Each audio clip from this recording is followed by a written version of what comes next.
ভাবুন তো, চারপাশটা একদম নিস্তব্ধ, ঘড়ির কাঁটা ঠিক রাত ১২টা ছুঁয়েছে।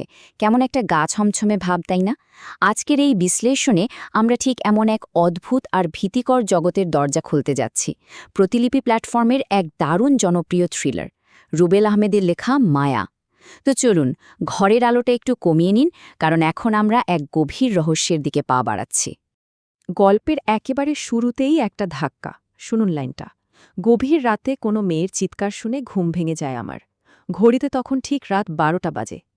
জাস্ট ভাবুন অবস্থাটা। একটা শান্ত রাত, হঠাৎ একটা তীক্ষ্ণ আর্তনাদ, আর সময়টা ঠিক মাঝরাত। লেখক রুবেল আহমেদ কিন্তু কোনো ভনিতা করেননি। একদম প্রথম লাইনেই ভয়টাকে আমাদের মনের ভেতর অত্যন্ত সুনিপুণভাবে গেঁথে দিয়েছেন। ঠিক আছে, চলুন এবার এর একটু গভীরে প্রবেশ করা যাক। এখানেই আমাদের মাথায় একটা বড় প্রশ্ন আসে। গল্পের প্রধান চরিত্র ভাবছে, এত রাতে কোনো মেয়ের চিৎকার শুনে অবাক হয়ে যাই, কারণ এই বাড়িটাতে খেয়াল করেছেন, লাইনটা কিন্তু এখানেই অসম্পূর্ণ। আর এই অসম্পূর্ণতাটাই শিরদাঁড়া দিয়ে একটা ঠান্ডা স্রোত বইয়ে দেয়। বাড়িটাতে কি? বাড়িটা কি একদম ফাঁকা, নাকি এমন কেউ থাকে যা থাকার কথা না? এই যে একটা চরম একাকিত্ব আর মাথার ভেতরের আতঙ্ক, এটাই কিন্তু এই থ্রিলারের আসল ম্যাজিক। আমাদের পরবর্তী অধ্যায়, ছায়ার দিকে পদচারণা, দ্বিতীয় পর্বের উন্মোচন। ভয়ের মুহূর্তগুলো এবার যেন ধাপে ধাপে চোখের সামনে স্পষ্ট হতে থাকে। প্রথমে মনের ভেতর হাজারো প্রশ্ন নিয়ে খুব সন্তর্পণে ধীর পায়ে এগিয়ে যাওয়া। এরপর সেই রহস্যময় ছায়ামূর্তিটার একেবারে কাছাকাছি পৌঁছে যাওয়া। ভাবতেই বুকের ধুকপুকানি বেড়ে যায়, তাই না? তৃতীয় ধাপে চরম সাহস জুটিয়ে পেছন থেকে সেই ছায়ার কাঁধে হাত রাখা। আর সবশেষে ছায়ামূর্তিটার হঠাৎ গায়ের ওপর হেলে পড়া। ঠিক সেই মুহূর্তেই চরিত্রটি বুঝতে পারে, এটা তো আবারও সেই অসম্পূর্ণ বাক্য। এই ধাপগুলো আমাদেরকে যেন ঠিক ওই অন্ধকার ঘরটায় দাঁড় করিয়ে দেয়, যেখানে ভয়টাকে আক্ষরিক অর্থেই ছুঁয়ে দেখা যায়। এবার আসা যাক এক আতঙ্কিত পাঠক সমাজের কথায় আর তাদের সাক্ষ্য বা অভিজ্ঞতায়। সংখ্যাটা দেখুন, ১,৭৫৩। হ্যাঁ, ঠিক এতটা সংখ্যক মানুষ ইতিমধ্যে এই গল্পের মায়ায় নিজেদের আটকে ফেলেছেন। প্রতিলিপি প্ল্যাটফর্মে এত বিশাল সংখ্যক পাঠক তাদের অভিজ্ঞতা বা রেটিং জানিয়েছেন।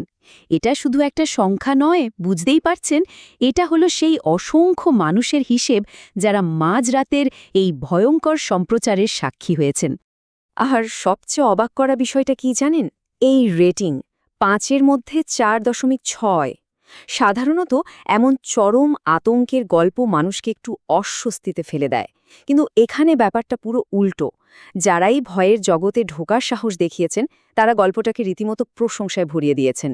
এই দারুণ রেটিংই প্রমাণ করে যে ভয় দেখানোর এই খেলাটায় লেখক কতটা নিখুঁত। চলুন, পাঠকরা ঠিক কী বলছেন সেটা সরাসরি দেখা যাক। ঐন্দ্রিলা কোলে যেমন লিখেছেন, গল্পটি খুবই ভয়ের, আমার খুবই চমৎকার লেগেছে। ভয় পাওয়াটাও যে কতটা উত্তেজনার হতে পারে সেটা উনার কথায় একদম পরিষ্কার। আবার সুমনা পোদ্দারের অভিজ্ঞতাটা একটু অন্যরকম। উনি বলেছেন, ফোনে এমন একটা গল্প পড়াটা বিস্ময়কর, এটা নাকি তাকে স্কুল লাইব্রেরিতে বসে বই পড়ার সেই পুরনো স্মৃতির কথা মনে করিয়ে দিয়েছে। দারুণ না? আর শাহানা লস্কর ছোট করে হলেও নিজের মুগ্ধতা প্রকাশ করেছেন, বলেছেন সুন্দর।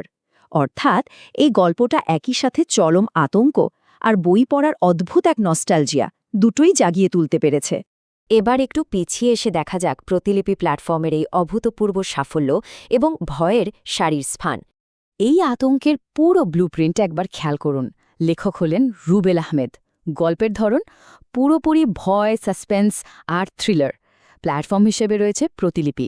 কিন্তু এখানে সবচেয়ে চমকে দেওয়ার মতো তথ্যটা হচ্ছে পড়ার সময়। মাত্র ৫ মিনিট। হ্যাঁ, ঠিক শুনেছেন, মাত্র ৫টা মিনিটের জন্য আপনার মনোযোগ কেড়ে নিয়ে এই গল্পটা আপনাকে এক নিরঙ্কুশ ভয়ের অতল গহ্বরে টেনে নিয়ে যাবে। এত কম সময় এতটা নিখুঁতভাবে একটা থ্রিলার তৈরি করা সত্যি অবাক করার মতো একটা ব্যাপার। আর এই ভয়ঙ্কর জাদুকরের অনুসারী কতজন জানেন? ৯৫০ জন। রুবেল আহমেদের প্রোফাইলে ৯৫০ জন ফলোয়ার রয়েছেন। এরা যেন পাঠকদের এক গুপ্ত সংঘ, যারা রীতিমতো অধীর আগ্রহে অপেক্ষা করে থাকেন লেখকের পরবর্তী শিহরণ জাগানো গল্পটার জন্য। কবে আসবে নতুন কোনো সাসপেন্স, ঠিক সেই আশায় তারা যুক্ত আছেন। আর মাথায় রাখবেন, এই সব কিছুই কিন্তু ঘটছে এমন এক বিশাল ডিজিটাল লাইব্রেরিতে, যার বিস্তৃতি সত্যিই অবিশ্বাস্য। প্রতিলিপি নামের এই প্ল্যাটফর্মে শুধু বাংলা নয়, হিন্দি, ইংরেজি থেকে শুরু করে আরও বহু ভাষায় গল্প রয়েছে। আর শুধুই কি ভৌতিক গল্প? একদম নয়। এর পাশাপাশি রোম্যান্স, ড্রামা, সাসপেন্সের মতো তুমুল জনপ্রিয় সব ঘরানার গল্প ছড়িয়ে আছে এখানে। এটা যেন আধুনিক যুগের এক বিশাল মহাফেজখানা, যেখানে রাত গভীর হলেই হাজারো ভাষার লাখো গল্প আমাদের মতো পাঠকদের অপেক্ষায় জেগে ওঠে। প্রথম পর্বের সেই জমাট বাঁধা আর্তনাদ আর দ্বিতীয় পর্বের সেই গায়ের ওপর হেলে পড়া ছায়ামূর্তি, গল্পটা আমাদেরকে এমন এক খাদের কিনারে এনে দাঁড় করিয়েছে যেখান থেকে ফেরার কোনো রাস্তা নেই। এখন একটাই প্রশ্ন সবার মাথায় ঘুরপাক খাচ্ছে, মায়ার তৃতীয় পর্বে ঠিক কী লুকিয়ে আছে? ওই ছায়াটা আসলে কার? রহস্যময় ওই বাড়িটার আসল সত্যিটাই বা কী? এই সব প্রশ্নের উত্তর পেতে হলে আপনাকে সাহস করে পা বাড়াতেই হবে প্রতিলিপির সেই পাতায়।